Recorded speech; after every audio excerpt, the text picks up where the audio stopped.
Hello and welcome to the Sport for Business Daily. I'm really pleased this morning. We're joined by Noel Martyn, who is the Intelligence Director at Core Sponsorship.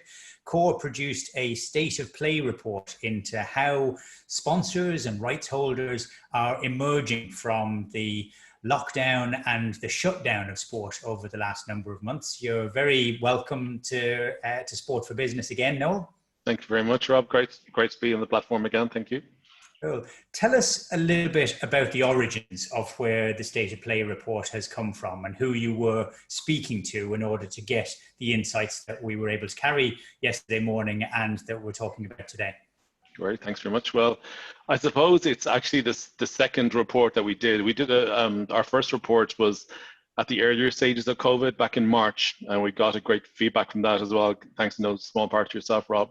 And at the time, I think a number of themes emerged. We spoke to both sponsors and rights holders at that stage, and they told us broadly that things were very difficult and things were difficult to predict even at that earliest stage, and there was a lot of scenario planning in play. But we kind of heard that by and large, most sponsors were sticking by rights holders. We heard that rights holders, especially the larger ones, were, I think, quite good and quite adept in terms of communications with sponsors, which sponsors really appreciated and actually desperately needed at the time.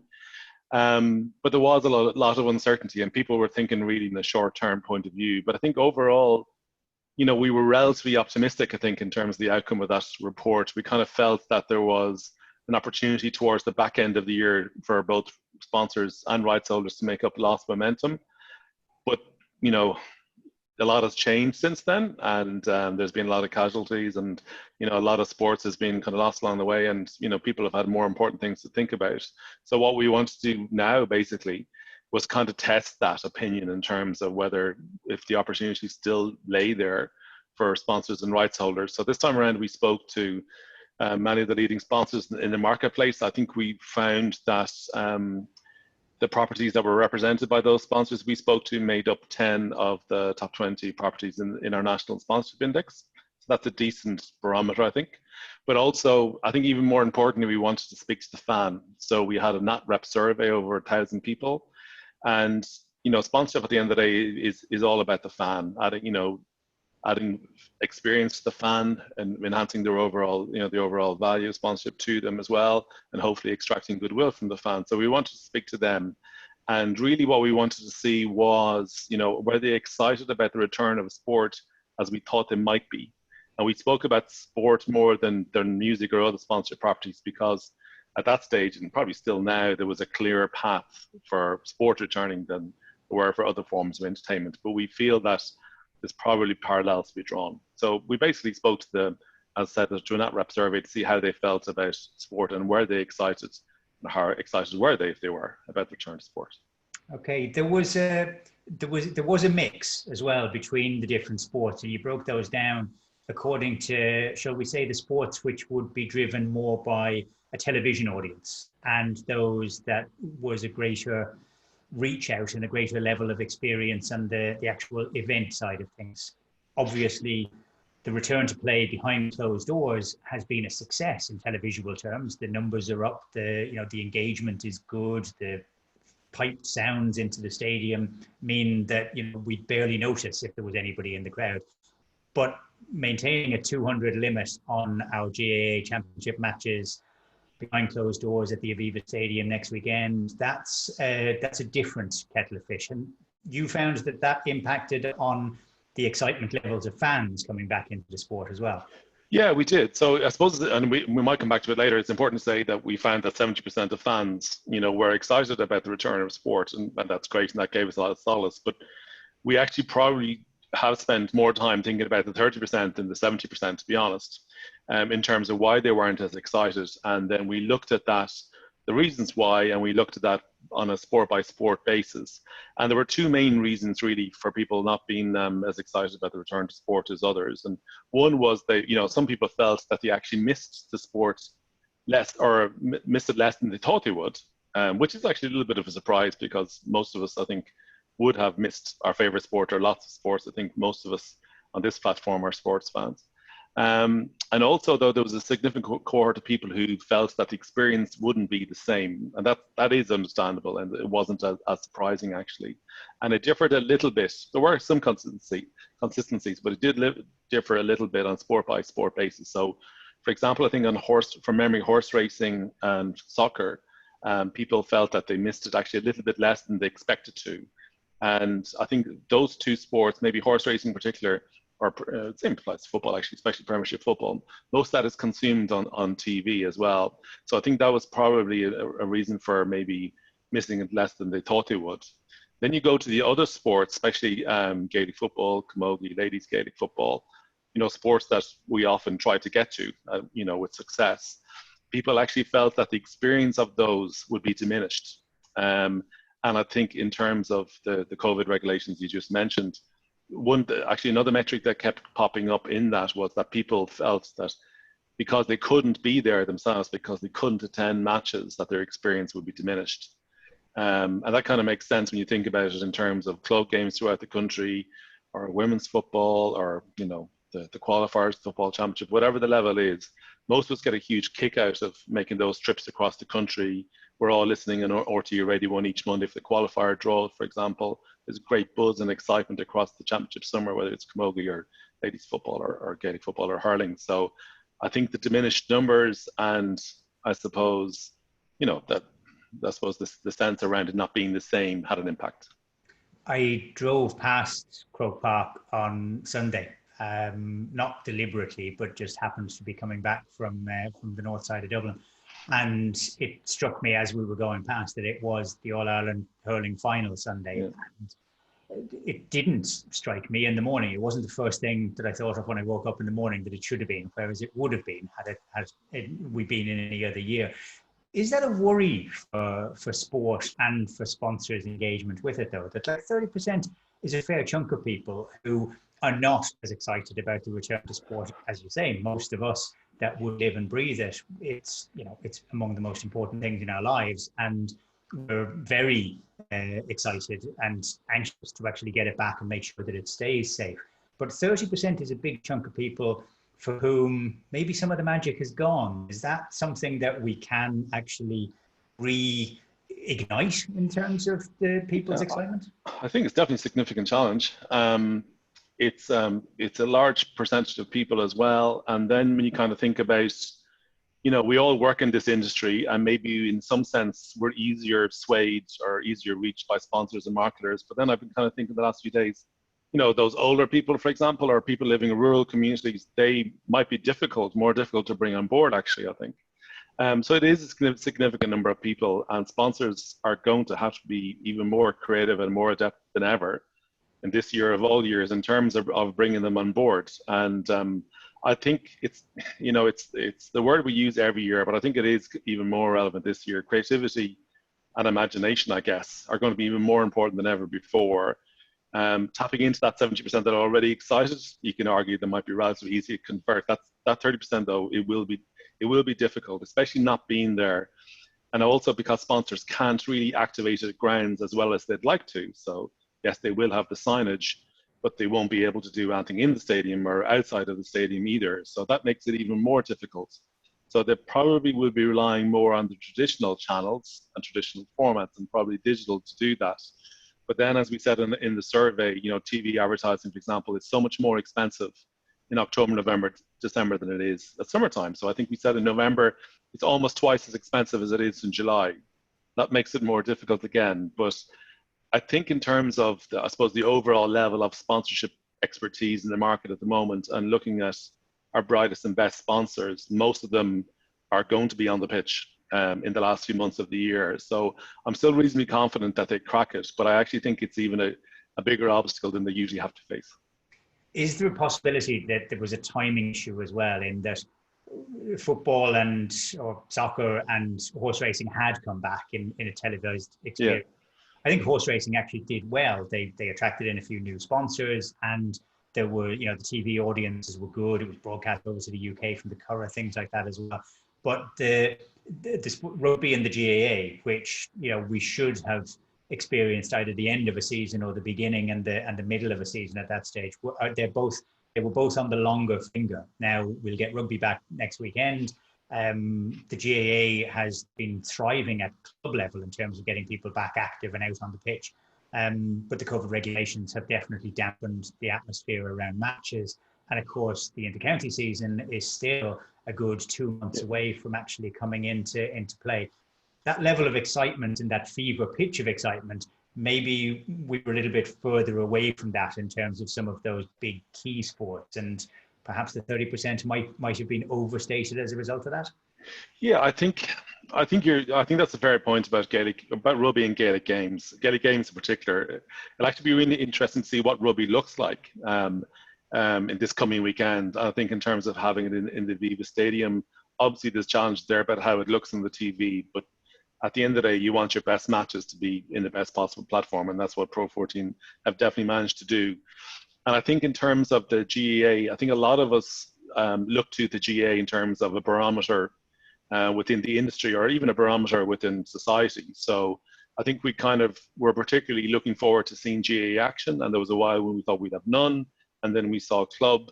And then I think the GAA were rightly cautiously optimistic, if that's the correct phrase to use, and they decided to put club first, which I thought was really smart and worthy, really, and obviously the clubs appreciated. But that obviously had a knock-on effect for the championships. And when I can't even remember the month October was announced for the GAA return, but even then it felt like a long time. And I think most of us can't wait for October to start, and we're wondering what will the hurling format look like, and what will Gaelic football will look like. So I think you're right. I think it was, in a sense, it might be a little bit too far down the road for people to get really excited about it, knowing that there was a lot more sport to come. And as I said, I think a lot of us, not just in the industry, but beyond, I think we kind of look at the GAA as being a real barometer of what's happening in that respect.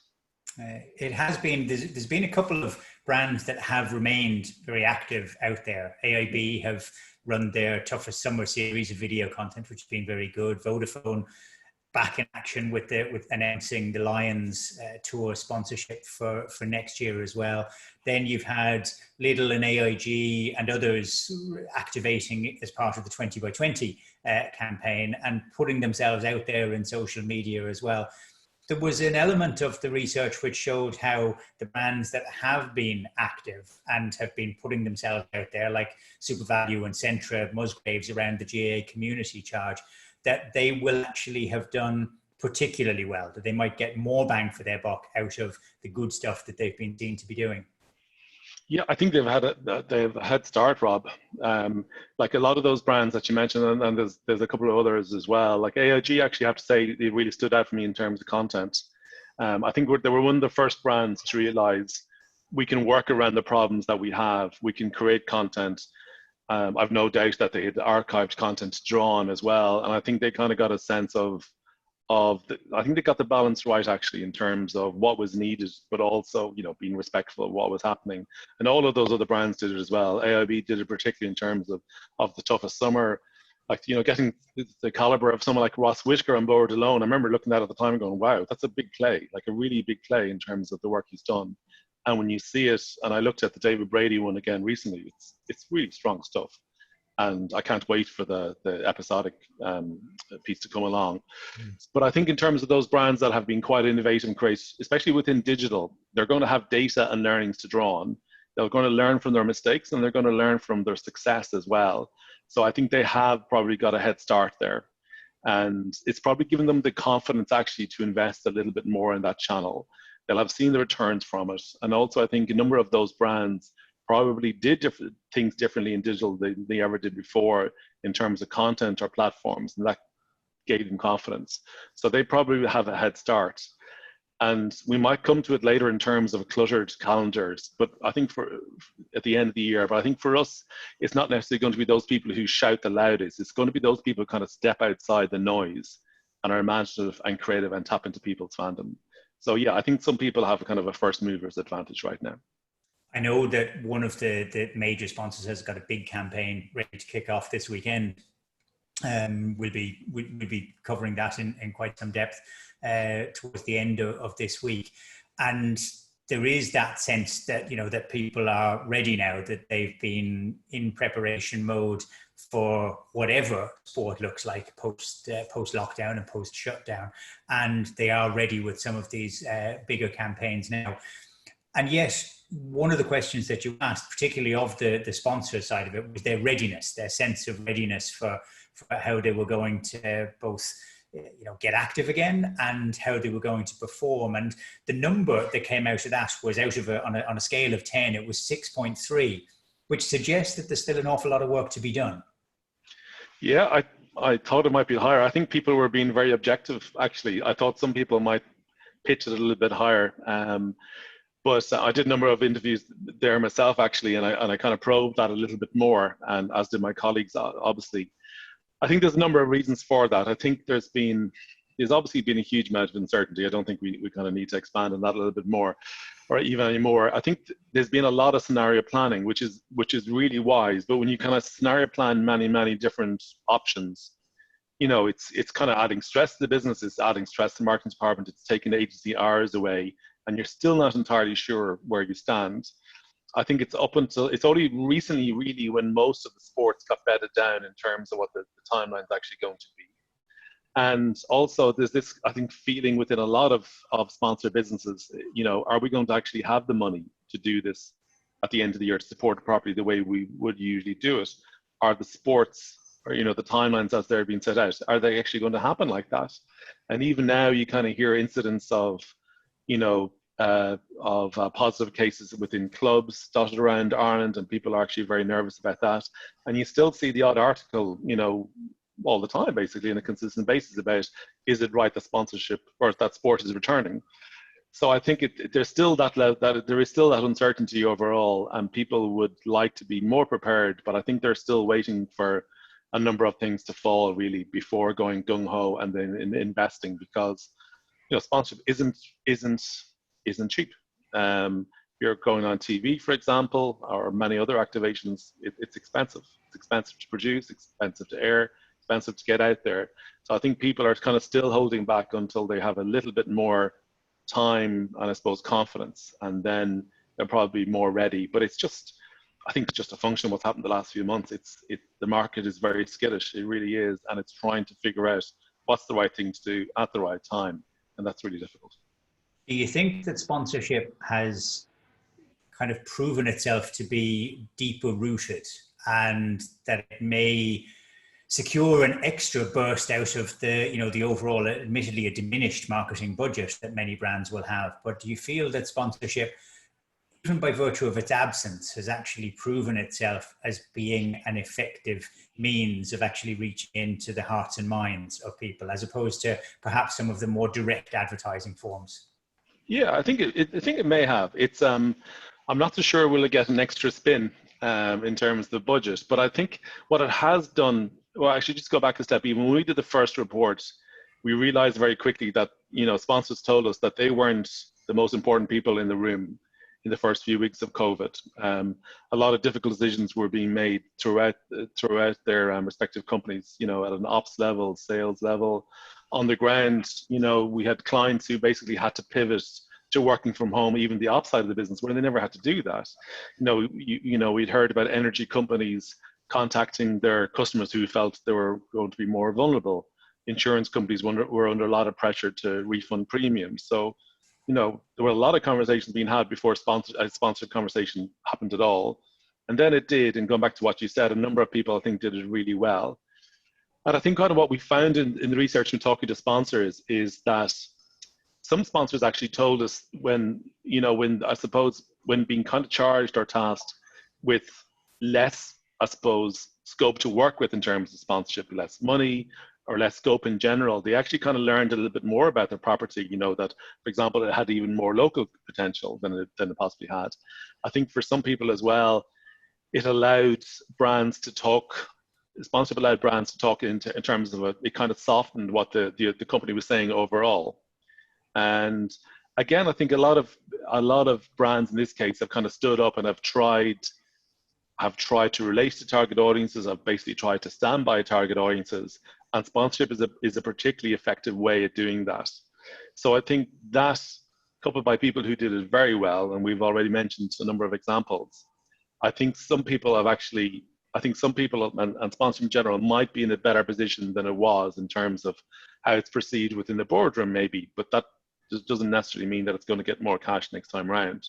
But I think it's being viewed as a channel that, you know, complements what the business is saying in other areas, and that it can particularly get into communities even more than, I know we talk about communities ad nauseum, but I think even what Musgraves have done in terms of Club Together, I know that kind of tapped into what GA clubs were doing and trying to do, but in terms of harnessing that power between Musgraves and the GA at a central level, and particularly the clubs at a local level, that really showed the power of sponsorship.